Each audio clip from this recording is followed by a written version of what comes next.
How to enjoy the journey or the process of finding the right girlfriend, life partner, or wife. If you're a man and you want to find a meaningful, serious, long-term relationship, a girlfriend, life partner, or wife, somebody who would be an amazing complement to your already pretty satisfactory life, then this video is for you.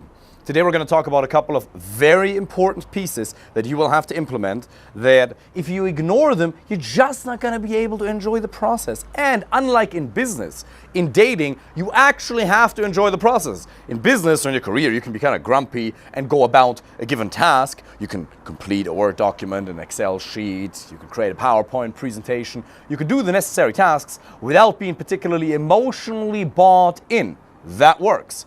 In dating, if you don't enjoy the process, if you anticipate rejection, if you're worried things are going to go wrong, if you perceive it to just be another one of those chores, that's the proper English term, I believe, then it's going to have an impact on your mood, which women are going to pick up on, and it's going to have a direct negative impact on the results you'll be able to achieve. So that's why it's important that you enjoy the process, and in order to enjoy the process, we're going to talk about the things we're going to talk about today. So let's crack right on in.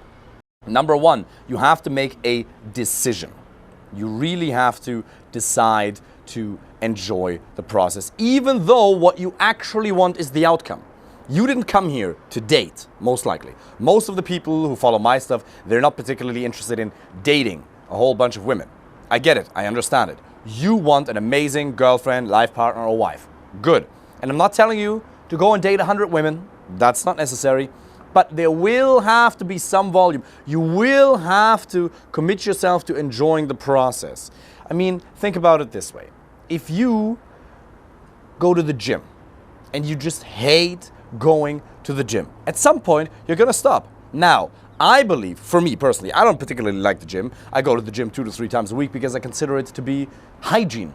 It's physical hygiene. It's good for your mental and emotional well-being. There's so many benefits associated with it that it would be foolish of me not to go. But what I've always enjoyed more is martial arts practice. I can train martial arts for 4 hours and not get bored of it. Gym, 45 minutes later, I want to get the hell out of there, right? I do my 50 minutes upper body workout, and I'm like, okay, this was horrible, let's get out of here. It's fine. It's not horrible, it's okay, I do it. But it requires so much more discipline because I don't actually enjoy it. So in order for you to, now I can force myself to do this, and I've been going to the gym pretty much since I was 16. You may not look like it, right? Because I haven't made becoming particularly jacked a goal of mine, but I've been actually going there purely through the force of discipline, predominantly, and then later on a reward mechanism kicks in for many, many years. So you can do it, but as I alluded to earlier, you're going to be quite grumpy. If you see me in the gym, I look quite serious, perhaps a little bit aggressive, because I'm going through the motions and I'm not necessarily doing what I want to be doing in that moment, which would be to just lie around and do nothing, which is a craving we all as human beings have. So, it would be much smarter, since you do have to engage in physical activity. Everybody has to engage in physical activity. It would be much smarter to find an activity or to change the idea or the concept of physical activity for it to contain something that you actually enjoy more. For me, it's martial arts practice. For you, it could be volleyball. It could be swimming instead of going to the gym. There's so many other different types of sports that you could be doing as opposed to going to the gym. Now, I do believe you should go to the gym at least once or twice a week to strengthen your muscles, because that strengthening of the muscles has so many positive benefits associated to it. It sends a signal to the bones, when then the bones send a signal to the nervous system. I'm not an expert, but it improves cognitive function. It's so good for your brain, your body. So you should go to the gym at least once or twice a week, purely for discipline. But your regular activity, your regular physical activity should be something you actually enjoy. Now you might be wondering, David, why are we talking about physical activity? I thought this is around dating and relationships. Yes, I'm just using it as an analogy to illustrate the point. I want you to enjoy the process, so therefore you'll have to tweak it in such a way that you can make it enjoyable to be able to do it for a long time, even though you're not supposed to be doing it for a long time. Finding the right girlfriend, life partner, or wife can take anywhere from 2 weeks up to a year. It really depends on your individual situation, where you're at, the experiences you've had, pretty much where you're at and how much work you're willing and able to put in, right? The more work you're able to put in, the more right work, the better it's going to go. So that's the first point. Now, how do we make it more enjoyable? First of all, you have to focus or understand the power of focus, and more in detail, your internal representation of the activity. Human beings, we do or don't do certain things in life, not because of the actual activity of what it's actually going to be like, but because of how we anticipate it to be. If there's something that you don't want to do, think about something that you don't want to do right now. There's a challenge, could be an administrative thing, it could be a phone call you don't want to make, it could be a marketing, a sales thing, whatever it may be. Something, you're going to the gym, nutrition. Think of that one thing that you have resistance to. And then just pay attention to what images come to your mind. What sounds are you hearing? Do you see yourself as small or big? How do you perceive yourself in relation to the activity? And what's the image? What's the internal representation? Because my internal representation of going to the gym is almost more kinesthetic, haptic. It's a feeling where I'm like, it's a feeling of intensity, of pushing through, of breaking through, and the incredible reward that I've now experienced probably thousands of times after gym sessions. So I have the association of, when I think of the gym, it's like, okay, I feel like, I don't want to do it, and then I push through and then I feel strong. That's the image that I have. I'm in bench and I'm like this, I'm pushing, I don't know, 80, 90, maybe 100 kilos or something. That sensation, and I feel strong. That's the image that I have. But if you don't want to go to the gym, if you don't want to do a task, if you think of approaching women, what's the image that comes to your mind? And if it's a disempowering one, you're less likely to take action. So you can change the internal representation first, and then the probability that you're going to take constructive action increases drastically. So what's the image you have in your mind right now? The sound, the feeling that you associate with meeting women, be that online or in real life, putting yourself out there, going through the process, and understand that the image that comes to your mind has nothing to do with reality. We always generalize, we delete, we distort. You you take a little piece of what it could be like, and then you make that the entire experience. Perhaps you're focused on rejection. Perhaps you're thinking about shyness. Perhaps you're thinking about running out of things to say. You have an image in your mind that is disempowering. Change the image first. So focus on what it would be like if you were winning. Focus on what it would be like if you were winning. I know it's very basic, but remember, the people who win in life are not the ones who have the most advanced personal development concepts, but the ones who master the basics. One of my former karate teachers used to say, it's all about the base, about the base. I'm all about that base, about that base. You know that song, right? And what he meant by that is, it's about your base, it's about your stand. You're not going to be able to deliver a powerful punch or a kick if your stand sucks. People are going to be able to throw you off. You're much more vulnerable in any type of sparring situation or an actual fight situation if your base isn't properly. And not just the base as a stand, but also the basics. Look at people who win in MMA fights. The basics almost always win. So visualize what it would be like if you were winning. Really see yourself being desired by an amazing woman. See yourself approaching women, be that at a business event, be that in a yoga studio, rock climbing, shopping malls, bars, clubs. If you like going there, you don't have to go there. See yourself succeeding in these situations. I'm not saying that's enough. I'm not saying just visualize and you're going to get there automatically. That's not what I'm saying at all. But it starts with it. If you can't even see yourself succeeding, the probability that you're going to be able to do it is a lot less. So change the internal representation of the activity. Ask yourself, what else could be true? What else could it be like?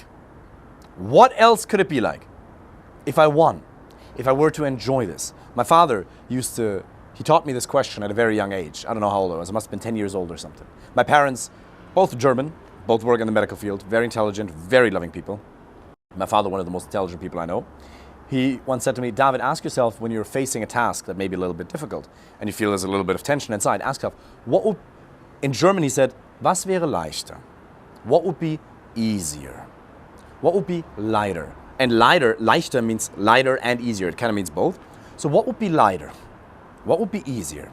If you ask your own system that, if you ask your own unconscious, just ask the question. Don't insist on an answer. When you're walking, when you're exercising, when you're doing a task, when you're doing something like, what would be lighter? What would be easier? Because if you're an ambitious man, if you're doing well in your career or your business, you've learned to do difficult things, and that's amazing, and that's great. And we got to do that. That's the warrior archetype, which is the absolute and utter foundation of all of our success and achievements. Yet, sometimes we adopt this habit of making things difficult, and we stick to it for unnecessary periods of time. In other words, we've developed a habit of pushing through things, mastering difficult things, and that's amazing. But sometimes we don't allow ourselves to find the easy way, to understand, oh, it could actually be easy. It could be so easy. It could be so easy. Meeting women, you just walk up to her, exchange a few words, engage your vocal cords. Next thing you know, you exchange an Instagram, you exchange a number, you meet her for a date, you go home, you have intimacy, you have a relationship. Like, in essence, it's that simple. It's a way more emotionally engaging subject, and there's technical skills you'll have to learn, and there's the right mindset, and there's mindset challenges that come from getting rejected and overcoming your fear of approach anxiety. All these things really matter, but it can be easy. It really can be simple. So allow yourself to change how you see yourself when you're engaging with that activity. That's an ultimate life hack, by the way, for all other tasks as well. Let's say you want to do some administrative task in business, you don't want to do it. Okay, what if I were to have a hot chocolate with this? It can be a coffee if you want that, a little bit of caffeine, kombucha.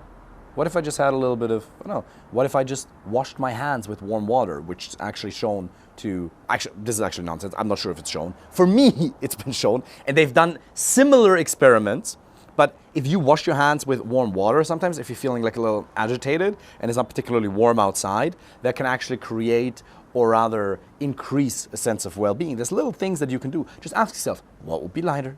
What would be easier? You don't always have to struggle, not always. So that's focus. Next thing, inner dialogue. How do you speak with yourself? You can make almost any task a miserable chore that will crush every sense of excitement and joy that could come as a result of engaging with a process. So ask yourself, how do you speak with yourself? Because you always have an inner dialogue, and you can absolutely control it. You can control how you speak with yourself. That doesn't mean you can control every thought, but thoughts will arise, and then you can let them go. You can become the loving witness, the one who knows. A lot of my clients tend to have a heavy negative inner self-dialogue. They're quite harsh on themselves. One of the most important things I have my clients with, by the way, apply for a free initial call if you would like my help with that. But regardless of whether you do it with me, whether you do it by yourself, with somebody else, become aware of how you speak with yourself, and you have to change that negative, self-defeating dialogue.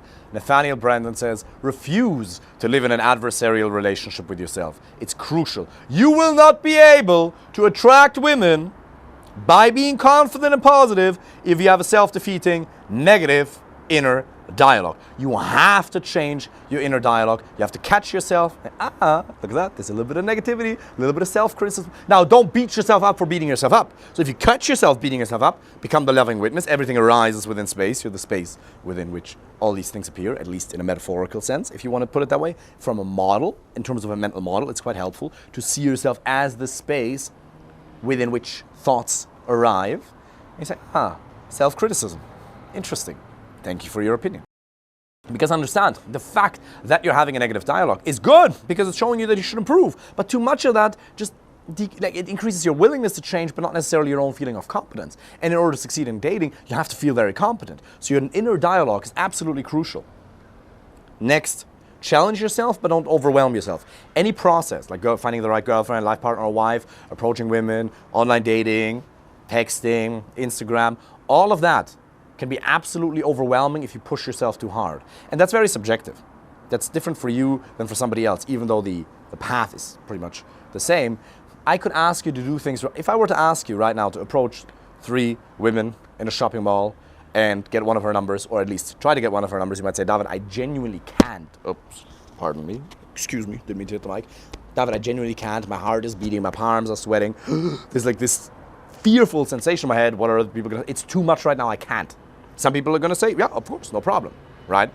So you have to work with progressive desensitization. In my coaching program, we use a process called progressive desensitization, which is something that I'm not a psychologist or a psychotherapist, but to my knowledge, every psychologist, every psychotherapist uses that to desensitize yourself towards a threatening stimuli. There's other ways to overcome fears and phobias. There's a lot of techniques that can be used, but you can progressively desensitize yourself by simply exposing yourself. But if you expose yourself too much, it can actually create more stress and make it unenjoyable. But if you put one foot in front of the other, maybe you just walk up to her and you ask her, excuse me, what's the time?